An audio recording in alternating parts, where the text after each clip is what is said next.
بالکل اسی طرح سمجھ لیجئے، ایک بات یاد آئی ہے، حضور فرماتے ہیں کہ جس طرح کان لگا کر اللہ قرآن کو سنتا ہے کسی چیز کو نہیں سنتا۔ ہمیں نظر نہیں آتا نا، ہمیں معلوم نہیں ہے، ہم قرآن پڑھ رہے ہیں تو سننے والا کون ہے؟ سب سے زیادہ کان لگا کر خود اللہ۔ یہاں اس لیے مجھے یاد آیا کہ ابو موسیٰ اشعری کو کیا پتا تھا کہ کون سن رہا ہے؟ وہ اپنی کیفیت میں نماز میں تہجد میں قرآن کی تلاوت کر رہے تھے، اور ظاہر بات ہے ان کے گھر ایکڑوں میں بنے ہوئے نہیں تھے، ایک ایک کمرہ، ایک ایک کوئی حجرہ، ایسے ہی تو گھر تھے نا صحابہ کے، لہذا حضور پاس سے گزرے، آواز آئی، کافی دیر سنتے رہے۔ اس کے بعد آپ تشریف لے گئے، صبح فجر میں ملاقات ہوئی تو حضور نے تحسین کے انداز میں فرمایا، یا ابا موسیٰ انک قد اوتیت مزمارا من مزامیر آل داؤد، اے ابو موسیٰ تمہیں تو آل داؤد کے سازوں میں سے ایک ساز اللہ نے عطا فرما دیا ہے۔ جس طرح حضرت داؤد لہن داؤدی مشہور ہے کہ جب وہ پچھلے پہر رات کو حمد کے ترانے الاپتے تھے، قرآن میں ہے کہ پرندے شامل ہو جاتے تھے ساتھ، اور پہاڑ وجد میں آتے تھے، پہاڑ بھی ان کے ساتھ شریک ہوتے تھے۔ تو جس طرح کا اللہ نے ان کو لہن عطا فرمایا تھا، حضور نے تحسین کے انداز میں فرمایا ہے ابو موسیٰ اشعری، اللہ نے تمہیں بھی آل داؤد کے سازوں میں سے ایک ساز عطا فرمایا۔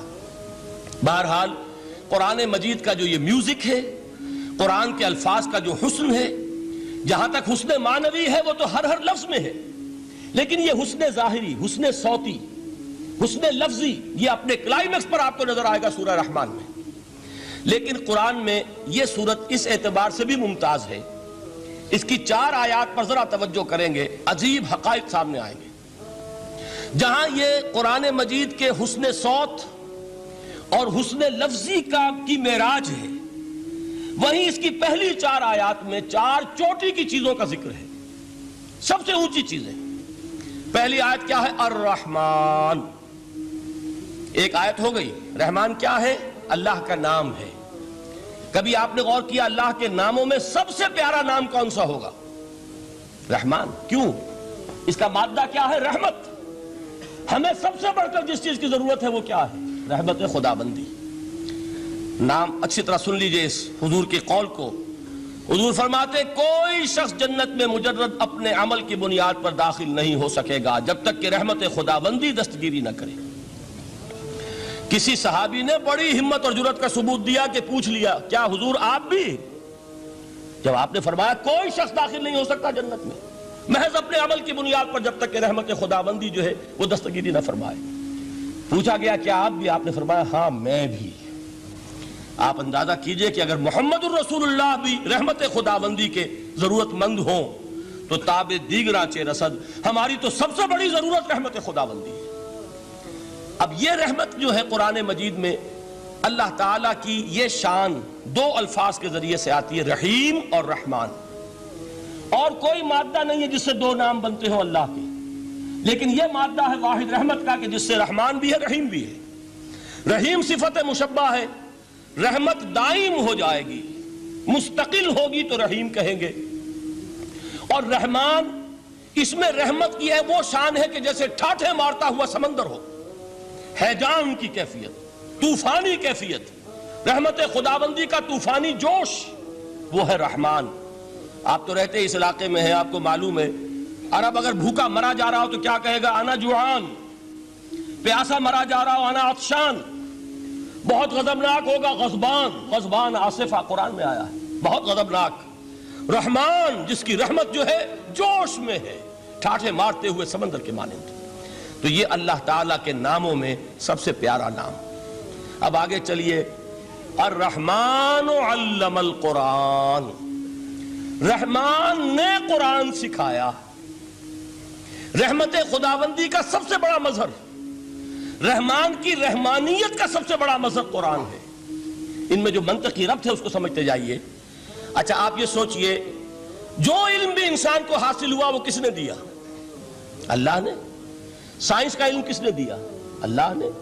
علم آدم الاسماء کلہا، وہ علم الاسماء جو حضرت آدم کو دے دیا گیا تھا ازل میں، یہ اسی کا ظہور ہے، یہ اسی کی ایکسفولیشن ہے جو ہو رہی ہے اور ہوتی رہے گی ابھی۔ اور دوسرے علم ہے وہ کس نے دی؟ اللہ نے دی۔ لا یحیطون بشیء من علمہ الا بما شاء، مخلوق میں سے کوئی اللہ کے علم میں سے کسی شے کا احاطہ نہیں کر سکتا مگر وہ جتنا اللہ دینا چاہے۔ لیکن یہ کہ تمام علوم میں چوٹی کا علم قرآن. نوٹ کرتے جائیے، اب چوٹی کی چیزیں جمع کیجئے. اللہ کے ناموں میں چوٹی کا نام رحمان. اللہ نے جو کچھ انسان کو سکھایا اس میں چوٹی کا علم قرآن. خلق الانسان، انسان کو پیدا فرمایا. سوال یہ کہ حیوانات کو کس نے پیدا فرمایا؟ آسمان کس نے پیدا کیے؟ زمین کس نے پیدا کی؟ فرشتے کس نے پیدا کیے؟ کیا مطلب خلق الانسان؟ اس کی تمام مخلوقات میں اس کا کلائمیکس، اس کی تخلیق کی معراج، اس کے تخلیق کا نقطہ عروج انسان ہے. یہ ہے کہ جو مسجود ملائک بنا ہے. وَلَقَدْ كَرَّمْنَا بَنِي آدَمَ وَحَمَلْنَاهُمْ فِي الْبَرِّ وَالْبَحْرِ وَرَزَقْنَاهُمْ مِنَ الطَّيِّبَاتِ وَفَضَّلْنَاهُمْ عَلَى كَثِيرٍ مِّمَّنْ خَلَقْنَا تَفْضِيلًا. تو تخلیق میں سب سے اونچی تخلیق انسان کی، علموں میں سب سے اونچا علم قرآن کا، اللہ کے ناموں میں سب سے اونچا نام رحمان. اب آئیے چوتھی چیز، علمہ البیان، انسان کو بیان کی صلاحیت عطا فرمائی. کیا اور کوئی صلاحیت عطا نہیں کی؟ بینائی کس نے دی؟ اللہ نے. اسی طریقے سے سماعت کس نے عطا فرمائی؟ اللہ نے. کتنی فیکلٹیز ہیں، کتنے ایکسٹرنل آرگنز ہیں سینس کے، کتنے انٹرنل سینسز ہیں جو اللہ نے دیے ہیں. لیکن یہاں بھی سمجھ لیجئے جتنی فیکلٹیز ہیں ہیومن فیکلٹیز، ان میں ٹاپ کی فیکلٹی جو ہے وہ اسپیچ ہے، کلام ہے، بیان ہے. جن لوگوں نے میڈیکل سائنس کا مطالعہ کیا ہے وہ جانتے ہیں کہ یہ برین ہے، ہیومن برین، اس برین میں جو وہ اوپر ایک زرد سا مادہ ہوتا ہے، گرے میٹر، اس کی ایک کوٹنگ ہوتی ہے. یہ ہائیسٹ ایوالوڈ فارم ہے اور اس میں سب سے بڑا رقبہ جو ہے وہ اسپیچ سینٹر کہلاتا ہے. اسی لیے انسان کو حیوان ناطق کہتے ہیں. حیوان کے اور انسان کے مابین امتیاز قائم کیا گیا، نطق، گویائی، بولنا. اب یہ کیا چیز ہوئی؟ انسان کی صلاحیتوں میں سے سب سے اونچی صلاحیت. 4 آیتیں ہو گئی نا. اللہ کے ناموں میں سب سے چوٹی کا نام رحمان. اس نے جو علوم پیدا کیے ان میں چوٹی کا علم قرآن. اس نے جو مخلوقات پیدا فرمائی ان میں چوٹی کی مخلوق انسان. انسان کو جو صلاحیت اور استعدادات عطا فرمائی ان میں چوٹی کی استعداد بیان. جمع کیجئے، نتیجہ کیا نکلے گا؟ وہ نتیجہ ایک حدیث نبوی کی شکل میں سامنے آتا ہے. پہلی حدیث میں نے یہی پڑھی تھی، اس کے راوی کون ہے؟ عثمان ابن عفان. میں حیران ہوتا ہوں وہ قافیہ یہاں بھی موجود ہے، رحمان، قرآن، بیان، انسان، عثمان، عفان. باپ کا نام بھی اسی وزن پر ہے، عثمان ابن عفان. عن عثمان ابن عفان رضی اللہ تعالی عنہ قال قال رسول اللہ صلی اللہ علیہ وسلم. حضرت عثمان شہید مظلوم ذو النورین رضی اللہ تعالی عنہ فرماتے ہیں کہ اللہ کے رسول صلی اللہ علیہ وسلم نے فرمایا، خیرکم من تعلم القرآن وعلمہ. تم میں سے بہترین لوگ وہ ہیں جو قرآن سیکھیں اور سکھائیں. قوت بیان جو تمہاری ٹاپ فیکلٹی ہے، اس کا استعمال کسی گھٹیا کام کے لیے نہیں ہونا چاہیے. دیکھیے اردو میں محاورہ ہے کہ توپ سے مکھی نہیں ماری جاتی. توپ بنائی گئی ہے کسی بڑی شے کے لیے، مکھی مارنے کے لیے توپ استعمال نہیں ہوتی.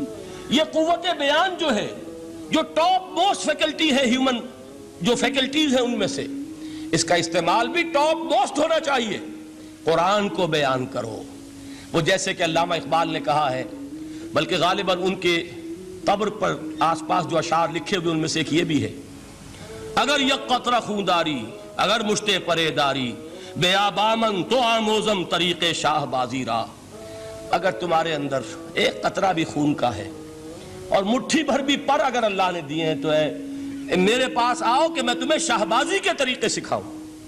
اسی طرح جان لیجئے اگر اللہ نے قوت گویائی عطا فرمائی، اگر اللہ نے تمہیں حیوان ناطق بنایا، اگر اللہ تعالیٰ نے تمہیں یہ صلاحیت عطا فرمائی، اس صلاحیت کا مصرف دنیا کو نہ بناؤ، اس صلاحیت کا مصرف اللہ کے کلام کو پھیلانے پر اس کو صرف کرو. هي الحلقات تحفظني بآيات من القرآن، هي الحلقات تملأني بحب المصطفى العدنان.